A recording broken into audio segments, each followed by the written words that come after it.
Hi! Welcome to village Siri cooking. ఈ ఛానల్‌ని ఆదరించిన ప్రతి ఒక్కరికి మా హృదయపూర్వక నమస్కారములు. ఇవాళ చాలా మంచి రెసిపీతో మీ ముందుకొచ్చాను. చాలా అంటే చాలా బాగుంది. ఒక్కసారి ఈ విధంగా చేసి చూడండి. ఎంతో రుచికరమైన పాలక్ పన్నీరు. టేస్ట్ మాత్రం చాలా బాగుందండి. ఇలా ఒక్కసారి చేసి చపాతీలోకి గానీ, రైస్‌లోకి గానీ ఇలా దేనిలోకైనా సరే టేస్ట్ చూసి చూడండి. చాలా అంటే చాలా బాగుందండి. కొత్తదనంతో సూపర్ టేస్టీగా ఉంది. ఎలా చేయాలంటే ముందుగా మనం పాలకూరని తీసుకోవాలండి. పాలకూరని తీసుకున్నాక అందులో ఉన్న పీసులు గానీ అవి ఇవి అన్నిటిని శుభ్రంగా తీసేసి, శుభ్రంగా కడిగి, ఆ తర్వాత ఒక మిక్సీ జారీ తీసుకునేసి, ఆ మిక్సీ జారీలో ఈ పాలకూరని వేసేసుకోవాలండి. ఈ పాలకూరని మిక్సీ జారీలో వేసుకున్న తర్వాత ఇప్పుడు మనం ఏం చేద్దామంటే దాంట్లో నీళ్లు పోసే అవసరం లేదు. ఓకే. ఇప్పుడు దాన్ని మనం మెత్తగా గ్రైండ్ చేసుకోవాలి. అందులో పసరు టైప్‌లో ఉంటుంది కదూ! అదే నీరు టైప్‌లో వచ్చి ఇలా గుజ్జులాగా వస్తుందండి. ఇప్పుడు దీన్ని పక్కన పెట్టేసి, ఇప్పుడు పన్నీర్ ముక్కల్ని చూద్దాం. నేను ఇంట్లో ఫ్రెష్‌గా రెడీ చేసిందండి ఇది. మనం ఇంట్లో బర్రె పాలతోని ఇలా గడ్డలాగా కట్టించి ఒక 2 రోజుల పాటు దీన్ని తయారు చేశానండి. భలేగా ఉంటాయండి. ఇప్పుడు దీన్ని పక్కన పెట్టి స్టవ్ ఆన్ చేసి ప్యాన్ పెట్టి దాంట్లో ఇప్పుడు మనం కొంచెం ఆయిల్ అయితే వేసేసుకుందాం. ఒక 2 టేబుల్ స్పూన్లు వేసిన తర్వాత కొంచెం వేడెక్కనిచ్చి దాంట్లో ఈ పన్నీర్ ముక్కలన్నింటినీ వేసుకోవాలి. అంటే మనం ఈ పన్నీర్ ముక్కని ఫ్రై చేయాలి కాబట్టి మనం ఎన్నైతే పన్నీర్ ముక్కలు తీసుకుంటామో దానిని బట్టి ఆయిల్ వేసుకోవాలండి. ఎందుకంటే వీటిని కొంచెం మనం డీప్ ఫ్రై టైప్‌లో చేసుకోవాలి కాబట్టి. ఓకే. ఇవన్నిటిని దీంట్లో ఏసి ఇలా ఫ్రై చేసుకునేటప్పుడు కొంచెం మంట మీడియంలో ఉంచుకునేసి ఇవి మాడిపోకుండా మంచి ఎర్రగా దోరగా వచ్చే విధంగా ఇలా కొంచెం తిరగేసుకుంటూ దీన్ని బాగా ఫ్రై చేసుకోవాలి. కస్సబిస్స తిరిగేస్తే మాత్రం ఈ గడ్డలు కాస్త విడిపోతాయండి. అలా మాత్రం చేయొద్దు. స్మూత్‌గా తిరగేసుకునేసి చూడండి ఈ టైప్‌లో మంచి ఎర్రగా నిగనిగా వచ్చే విధంగా ఫ్రై చేసుకోవాలి. ఇలా ఫ్రై చేసిన వాటన్నింటిని తీసి ఒక ప్లేట్‌లోకైతే వేసేసుకుందాం. కానీ ఈ టైప్‌లో చెయ్యండి.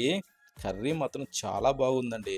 ఇలా ఫ్రెష్‌గా మనం ఇంట్లో రెడీ చేసుకున్న పన్నీర్ ముక్కలతోని ఒక్కసారి చేసి చూడాలా, అదిరిపోద్దండి టేస్ట్ మాత్రం. ఇప్పుడు ఇవి పక్కన పెట్టి సేమ్ అదే నూనెలోనే కొంచెం చెక్క వేసేసి, ఆ తర్వాత యాలుకలు కూడా అందులో వేసేసుకొని, ఇప్పుడు లవంగాలు కూడా వేసి, కొంచెం ఒక బిర్యానీ ఆకు వేసుకునేసి, ఒక 3, 4 పచ్చిమిరపకాయలని ఇలా చీల్చి దాంట్లో వేసి, ఇలా కొంచెం వేగనిచ్చి కట్ చేసిన ఉల్లిపాయ ముక్కల్ని అందులో వేసేసుకోవాలి. అంటే నేను చిన్న సైజు గడ్డల్ని ఒక రెండిటిని కట్ చేశానండి చిన్నగా, సన్నగా. వీటిని కొంచెం అలా కలిపేసి దీంట్లో ఒక టేబుల్ స్పూన్ అయితే సాల్ట్ వేసేసుకుందాం. వేస్తే ఏందంటే ఈ ఉల్లిపాయలు కొంచెం తొందరగా మెత్తబడతాయి. అందుకోసమనే ఇప్పుడు దీన్ని ఇలా కలుపుతూ మంచి గోల్డెన్ బ్రౌన్ కలర్ వచ్చే విధంగా ఇలా వేగనిచ్చుకోవాలి. ఇలా వేగిన దాంట్లో ఇప్పుడు మనం ఏం చేద్దామంటే ఒక 4 రెమ్మల కరివేపాకు దూసి దాంట్లో వేసేసుకునేసి కాస్త ఇలా బాగా చిటపటలాడనిచ్చేసి, ఇప్పుడు దీంట్లో మనం అల్లం వెల్లుల్లి పేస్ట్‌ని ఒక టేబుల్ స్పూన్ అయితే వేసుకోవాలి. వేసిన తర్వాత ఇలా బాగా మిక్స్ చేసుకుంటూ ఇది పచ్చి వాసన పోయేదాకా మనం వేగనిచ్చుకోవాలి. ఈ అల్లం వెల్లుల్లి పేస్ట్ వేసినప్పుడు పచ్చి వాసన కంపల్సరీ పోనిచ్చుకోవాలి. ఆ తర్వాత కట్ చేసిన టమోటాలనైతే ఇందులో వేసేసుకుందాం. నేను ఒక పెద్ద సైజు టమోటాను తీసుకునేసి చిన్న ముక్కలుగా కట్ చేసి దాంట్లో వేశాను. వేసిన వాటిని కాస్త ఇలా కలుపుతూ మనం బాగా వేగనిచ్చుకోవాలి. ఇప్పుడు ఇవి వేగటానికి మనం ఏం చేయాలంటే మూత పెట్టి కాసేపు అలా ఒక 2 నిమిషాల పాటు మగ్గనిచ్చామంటే సింపుల్‌గా ఇలా మెత్తబడిపోతాయి.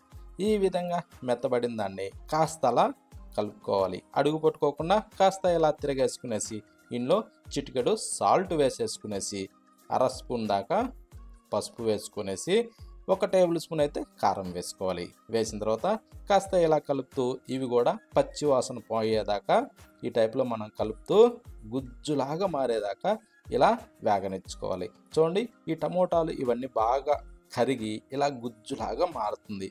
ఈ విధంగా మారిన దాంట్లో మనం గ్రైండ్ చేసి పెట్టిన ఈ పాలకూర పేస్ట్‌ని దాంట్లో వేసేసుకోవాలి. ఇది దీంట్లో వేసిన తర్వాత ఇప్పుడు దీన్ని బాగా మిక్స్ చేసుకోవాలి. ఈ పేస్ట్‌లో ఈ పాలకూర గ్రేవీ ఇలా బాగా మిక్స్ చేసి మూత పెట్టి ఒక 2, 3 నిమిషాల పాటు ఇలా తుక్క తుక్క అంటూ ఇలా ఉడకనిచ్చుకోవాలి. ఈ టైప్‌లో కలర్ మారుతుంది. ఓకే. ఇలా మారిన దాన్ని అడుగు పట్టుకోకుండా కాస్త ఇలా బాగా తిరగేసుకునేసి, ఇప్పుడు దీంట్లో ఫ్రై చేసి పెట్టిన ఈ పన్నీర్ ముక్కలన్నింటినీ దాంట్లో వేసేసుకునేసి, ఇవన్నీ వేసిన తర్వాత ఇప్పుడేం చేద్దామంటే ఇలా కిందకి మీదకి తిరగేసుకుంటూ ఈ పన్నీర్ ముక్కలు ఈ గ్రేవీలో బాగా పీల్చుకునే విధంగా ఇలా మనం తిరగేస్తూనే కొంచెం అలా ఉడకనిచ్చుకోవాలి. ఇవేంటంటే సన్న మంట మీద ఇలా మనం ఎంత బాగా అయితే ఫ్రై చేస్తామో అంటే ఈ గ్రేవీలో ఈ ముక్కలు బాగా పీల్చుకునేసి టేస్ట్ మాత్రం సూపర్గా ఉంటాయండి. ఇప్పుడు దీంట్లో కొంచెం గరం మసాలా ఆ తర్వాత ధనియాల పొడి కూడా వేసేసుకునేసి ఇలా కొంచెం కలుపుతూ దీన్ని బాగా మిక్స్ చేసుకోవాలి. ఈ విధంగా మిక్స్ చేసిన దాన్ని ఇప్పుడు మూత పెట్టి కాసేపు అలా బాగా దమ్ అనగనివ్వాలి. ఈ విధంగా దమ్ అనిగితే ఏంటంటే మనం వేసిన మసాలా ఇది పీల్చుకునేసి టేస్ట్ ఇంకా చాలా బాగుంటుంది. ఓకే, ఈ టైప్లో దీన్ని ఏంటంటే మనం చేసుకోవాలి. రుచి మాత్రం అదిరిపోద్దండి. ఇప్పుడు మీదకించి అలా కొత్తిమీర చల్లేసుకోవాలి. కొత్తిమీర చల్లిన తర్వాత కాస్త అలా కిందకి మీదకి తిరగేసుకునేసి ఇప్పుడు ఏం చేద్దామంటే స్టవ్ ఆఫ్ చేసేయాలి. స్టవ్ ఆపిన తర్వాత ఇప్పుడు మీదకించి ఒక నిమ్మ చెక్క తీసుకునేసి అలా రసం పిండుకునేసి ఇప్పుడు దీన్ని కాస్త ఆ వేడి మీదనే అలా మిక్స్ చేసుకోవాలి. మిక్స్ చేసిన తర్వాత ఇప్పుడు మనం దేనిలోకైనా వేసుకుని తిని చూడాలండి. టేస్ట్ మాత్రం అదిరిపోద్దండి. ఎవ్వరూ మిస్ కాకుండా ప్రతి ఒక్కరూ కంపల్సరీ ట్రై చేయండి. టేస్ట్ మాత్రం చాలా బాగుందండి. వేడి వేడి రైస్లోకైనా సరే చపాతీలోకైనా సరే ఇలా ప్రతి దానిలో కూడా టేస్ట్ మాత్రం చాలా బాగుంది. కంపల్సరీ ప్రతి ఒక్కరూ ట్రై చేయండి. రుచి మాత్రం అదిరిపోద్దండి.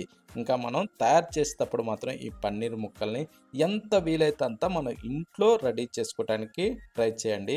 ఇంట్లో మనం పన్నీర్ ముక్కలను తయారు చేసి కర్రీ చేస్తే రుచి మాత్రం అదిరిపోద్దండి. అందరూ ట్రై చేయండి.